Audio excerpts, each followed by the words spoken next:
ஒரு சிறுவன் தன் அப்பாவிடத்தில் கேட்டான், அப்பா, 3 கடவுளா அல்லது ஒரே கடவுளா? குழப்பமாக இருக்கிறதே, சரியாக விளங்கவில்லையே என்று சொல்லி அந்த சிறுவன் தன் தந்தையிடத்தில் கேட்டான். அப்பா அந்த குழந்தைக்கு எப்படி விளக்குவது என்று யோசித்து 3 மெழுகுவத்திகளை கொண்டு வந்தார்.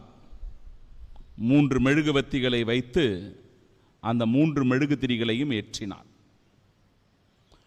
3 மெழுகுதிரியும் தனித்தனியாக சுடர்விட்டு எரிந்தது. அப்பா தன் பிள்ளையை பார்த்து கேட்டார், மகனே, பார்த்தாயா? எத்தனை மெழுகுவத்திகள் இருக்கிறது? அப்பா, 3 மெழுகுவத்திகள் இருக்கிறது. எத்தனை சுடர்கள் இருக்கிறது? 3 சுடர்கள் இருக்கிறது. அப்பா, எத்தனை ஒளி இருக்கிறது? ஒரே ஒளி இருக்கிறது. 3 மெழுகுவத்தி, 3 சுடர்கள், ஆனால் ஒரே ஒளி.